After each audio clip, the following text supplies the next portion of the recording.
사랑하는 성도 여러분, 3월 29일 화요일 아침입니다. 하나님 은혜와 평강이 함께하기를 축복합니다. 좋아요, 구독 꼭 눌러주세요. 천만 성도 큐티하는 그날까지 우리 함께 달려가도록 하겠습니다.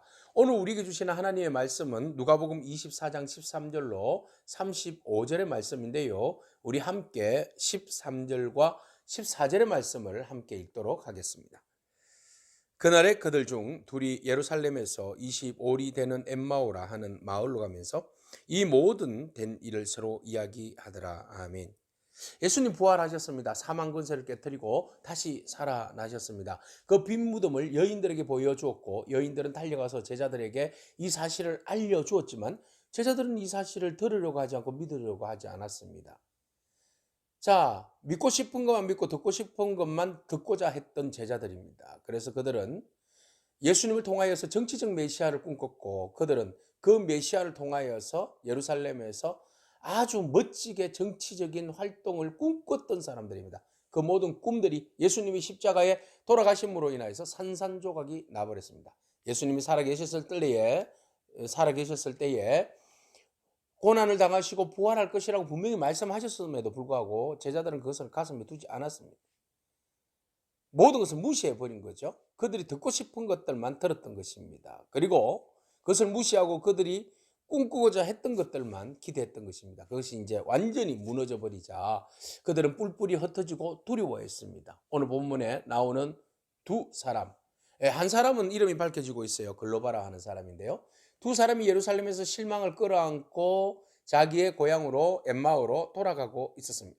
자, 엠마오로 가는 도중에 그들은 서로 이야기합니다. 예루살렘에서 있었던 이야기죠. 그동안 3일 동안 머무르면서 유월절이죠. 사실은 유월절 동안에 일어났던 일들을 그들은 회상을 합니다. 야, 정말 멋지지 않았어?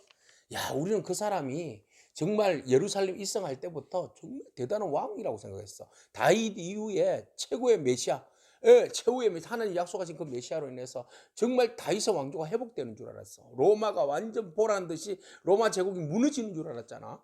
근데 이게 뭐야? 아, 세상에. 아무 힘도 없이 그가 기적을 베풀고 이적을 베푼 일을 하고는 완전히 딴판이야. 막 십자가에 처형당하는데 그냥 어느 그 정치범이 당한 것과 동일하게 그냥 그렇게 죽어갔잖아. 야, 우리가 믿었던 우리가 잘못이지. 절망이야. 정말 절망이야. 야, 우리 요번에도 또 쏘갔나 보다. 그동안 몇 번의 정치적 메시아가 나타났었기 때문에 그래요. 이번에도 또 우린 쏘갔나 보다. 절망이야. 집으로 가자. 그렇게 해서 집으로 갔던 거예요. 가는 도중에 예수님께서 부활하신 예수님께서 그들의 동행하는 그 길에 함께 동행했던 것이죠. 그래서 예수님께서 그들의 이야기를 다 들으시고 야, 도대체 무슨 이야기를 하고 있는 거야. 그렇게 하니까 그들은 예수님인 줄 몰랐어요. 성경은 정확하게 이렇게 표현하고 있어요. 그들의 눈이 가리워져 그인 줄 알아보지 못하거늘. 눈이 가려워졌다. 네. 그들이 예수님의 제자 공동체에 있었지만 12명의 제자는 아니었지만 그래도 예수님의 제자 공동체에 있었지만 여기에 눈이 어두워졌으니까 볼 것을 제대로 보지 못하고 들을 것을 제대로 듣지 못하더라는 거죠. 예수님께서 부활하셨다. 예수님께서 부활하실 것이다 라고 하신 그 모든 말씀들이 눈에 들어오지 않았다는, 귀에 들어오지 않았다는 거죠. 그래서 실질적으로 부활하신 예수님을 보았지만 그들은 전혀 보거나 깨닫지 못하더라. 왜냐하면 그들의 마음은 굳어 있었기 때문에 그래요. 그래서 예수님께서 그들에게 묻습니다. 당신들 그 길에서 가면서 주고받는 그 이야기가 도대체 무엇에 대한 이야기요? 하니까 그들이 슬픈 기색을 떼면서 아니 도대체 예루살렘에 당신은 없었어? 거기서 엄청난 일이 있었는데 그 일에 대해서 당신은 정말 모른다는 거요? 라고 이야기하면서 예수님의 그 일어났던 일들을 막 설명을 해줍니다. 무슨 일인가 하면 19절에 나사렛 예수의 일이라고 이야기합니다. 그는 하나님과 모든 백성들 앞에서 말과 일에 정말 능하신 선지자다. 아, 이 사람은 예수님을 그래도 한 선지자 정도의 급으로 생각을 했던 것 같아요. 그러니까 메시아까지는 믿지 못하고 선지자 정도까지만 만족했던 것 같아요. 그러니까 선지자로서의 그 하나님의 일들 잘 감당하다가 결국은 정치범으로 몰려서 십자가에서 억울하게 죽은 사람, 이 정도만 해석한 거죠. 그래서 그 책임이 누구에게 있느냐? 우리 대제사장과 관리들이 사형 판결을 넘겨주어서 그를 십자가에. 그 책임이 그들에게 있다는 것을 그들은 알고 있었던 거죠. 그렇게 해서 괜히 억울한 선지자 한 명이 죽었다. 이 이야기를 지금 하게 된 겁니다. 그래서 우리는 기대를 했다는 거죠. 이스라엘을 속량하는 자로 바랐다는 거예요. 이것은 그 리트로시스 해서 그 노예를 해방하거나 주권을 회복시켜 줄 어떤 정치적인 메시아, 정치적으로 구원을 가져올 뿐이라고 생각했다. 이 말이에요. 그러니까 이들은 정치적인 그 구원을 가져올 메시아라고 생각했는데 그것이 모든 것들이 무너져 버렸다는 거예요. 그런데 이상하게도 그들 따라다녔던 여인들이 새벽에 무덤에 갔다가 그의 시체가 없어진 것을 발견했다는 거지. 그래서 그들은 그분이 다시 살아났다고 이야기하는데 도무지 그 이야기를 믿을 수가 없어. 천사를 봤다고 그러는데 우리는 도무지 그 이야기를 믿을 수가 없어. 그중에 두어 사람이 무덤에 가서 여자들이 말한 대로 보니까 예수를 만나지 못했다는 거야. 도대체 이 사실이 어떻게 됐는지 우리는 도무지 이해할 수가 없는 일이지 라고 예수님에게 일어난 사실에 대해서 이야기합니다. 그래서 예수님께서 그들의 그 미련함을 보시고 How foolish you are 그랬어요. 야, 참 어리석은 자들아. 미련한 자들아. 이렇게 본문은 이야기하네요. 어리석은 자들아, 선지자들이 말한 모든 것을 마음에 더디 믿는 자들아. 더디 믿는 자, 천천히 믿는 자. How slow to believe all that the prophets has spoken. 선지자들이 말한 것들에 대해서 이렇게 믿음이 천천히 믿기는 믿되 천천히 믿는. 적극적으로 주의 말씀에 대하여 선지자의 하신 말씀들에 대해서 믿어야 되는데 이 천천히 믿는 이 미련한 자들아, 어리석은 자들아, 예수님께서 이렇게 말씀하세요. 그래서 우리가 어리석다니요, 선지자의 말을 더디 믿다니요 라고 하니까 예수님께서 왜 그리스도가 선지자들이 말하기를 고난을 받고 자기의 영광에 들어가야 할 것이라고 했는데 왜 너희들 그거 믿지 못하느냐. 예수님께서 그렇게 살아있을 때 고난을 받고 영광 가운데 들어갈 것이라고 이야기하지 않았느냐. 근데 왜 너희들은 듣고 싶은 것만 듣고 보고 싶은 것만 듣고 예수님께서 직접 하신 그 말씀에 대해서는 왜 모르느냐, 이런 제 말씀인 거죠.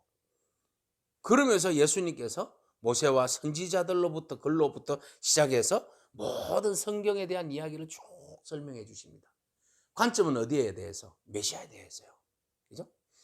그리스도의 그 해석 중심이 예수 그리스도예요. 그 필터를, 그 관점을, 초점을 그리스도에 지금 못 받고 있는 거예요. 그리스도라는 렌즈를 끼고 지금 구약부터 쭉 성경을 해석해 준 겁니다. 그러니까 이 사람들이 예수님과 함께 동행하면서 그동안 내려왔던 그 모세로부터 시작된 그 모든 선지자들의 글들이 모두 이 메시아, 그리스도에 대한 이야기였구나. 우리가 그리스도라고 메시아라고 생각했던 그분은 정치적 메시아가 아니었구나 라는 사실을 조금씩 깨닫게 된 거예요. 가슴이 뜨거워진 거예요. 그래서 예수님께서 그 이야기를 막 하니까 이제 엠마오 도착했어요. 그러니까 예수님 가실 길을 가려고 하니까 이 사람들이 그러지 마시고 요 엠마오에 당신 오늘 밤 우리와 함께 머물러 주라고. 그래서 하룻밤을 유하면서 예수님과 함께 더 깊은 이야기를 나누게 된 거예요. 그래서 예수님께서 그 저녁에 그들이 제공하는 만찬을 가지고 또 떡을 떼시면서 그들을 축사하셨어요. 떡을 딱 떼서 나누어 주는 그 순간에 그들의 눈이 짠 밝아진 겁니다. 그 순간 예수님이 온데간데 없이 사라진 거예요. 아니, 이 사람들이 떡을 떼는 순간에 놀라운 일들이 일어난 거죠. 예수님이 3일 전에 떡을 떼실 때 이것을 기념하라, 새로운 새 언약이다 라고 말씀하시면서 떡과 잔을 나누셨잖아요. 그 놀라운 역사의 순간이 바로 첫 번째 성만찬의 놀라운 역사가 바로 이 엠마오의 두 제자를 통하여서 시작되고 열려지기 시작한 거예요. 자, 이들이 그것을 보면서 순간 깨달음이 딱 온 겁니다. 성찬을 맞이하면서 주님께서 직접 베푸신 그 성찬을 맞이하면서 그들이 깨달음이 왔는데 그 깨달음이 31절에 눈이 밝아져서 그인 줄 알아보았다. 예수님이시구나. 그래서 그들이 서로 말하되 길에서 우리에게 말씀하시고 우리에게 성경을 풀어주실 때에 우리 속에서 마음이 뜨겁지 아니하느냐. 우리가 예수님을 만났다. 부활하신 예수님을 만났다. 그 여인들이 말하던 그 예수님이 진짜 살아나셨다. 오늘 우리와 함께 하셨구나. 바로 그분이었구나 라고 기뻐하면서 그들이 그 자리에서 벌떡 일어나서 다시 예루살렘으로 돌아갔어요. 그리고 제자 공동체에 달려가서 우리가 만난 예수님에 대해서 이야기하자 제자 공동체는 이미 베드로와 다른 사람이 아마 그 요한복음에 아마 요한인 것 같아요. 예수님의 부활을 경험한 사실을 제자들과 함께 공유하고 나누고 있었고, 이 사실에 대해서 엠마오의 두 제자도 함께 그 부활하신 예수님을 만났다는 이 정은의 이야기를, 이 남자들도 3명이 이제 정인이 된 거죠. 여자들이 먼저 정인이 되었고 이 남자들 3명이 정인이 된 겁니다. 그 사실에 대해서 예수님 부활하셨다는 그 놀라운 정언을 하게 된 것입니다. 처음에는 마음이 둔하고 두려워하고 절망하면서 집으로 돌아가던 자 중간에 예수님을 만났어요. 예수님을 만나서 말씀을 듣고 성찬에 참여하는 그 순간에 눈이 열려지고 밝아져서 주님 하신 모든 말씀이 뜨거워졌던 그 말씀으로 인해서 부활하신 주님을 확신하게 된 겁니다. 그래서 그 뜨거움이 그들로 하여금 그곳에 머무르지 않게 하고 바로 달려가서 예수 그리스도 다시 살아나셨다라고 증거하는 증인이 되었던 것입니다. 사랑하는 성도 여러분, 오늘 우리의 영의 눈이 밝아지기를 축복합니다. 우리의 영과 마음이 더딘 자가 아니라 영의 눈이 밝아져서 주님 말씀을 들을 때에 가슴이 뜨거워지고 그 뜨거워진 가슴으로 인하여서 부활하신 주님을 더욱 확실하게 믿는 믿음이 저 여러분 가운데 있기를 축복합니다. 성령님께 간구하기를 축복합니다. 말씀을 들을 때 깨우쳐지게 하시고 부활하신 주님을 만나게 하시고 증거할 수 있는 입술이 되게 해달라고 기도하며 나가는 부활의 증인이 되기를 축복합니다. 아멘. 기도하겠습니다. 주님 감사합니다.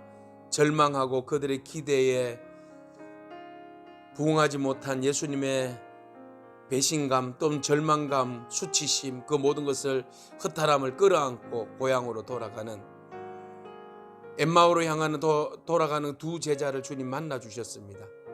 그리고 그들의 어리석음을 지적하시면서 그들의 둔한 가슴에 말씀으로 녹여주시고 뜨겁게 하여 주시고 성찬을 통하여서 그들의 영의 눈을 밝혀주심을 감사합니다.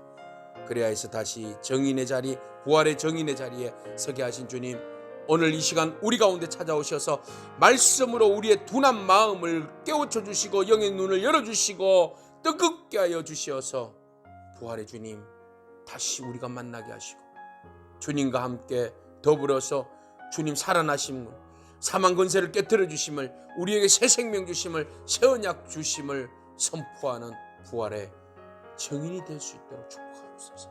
예수님에게 하신 이름으로 기도합니다. 아멘. 오늘도 믿음으로 승리하길 축복합니다. 아멘.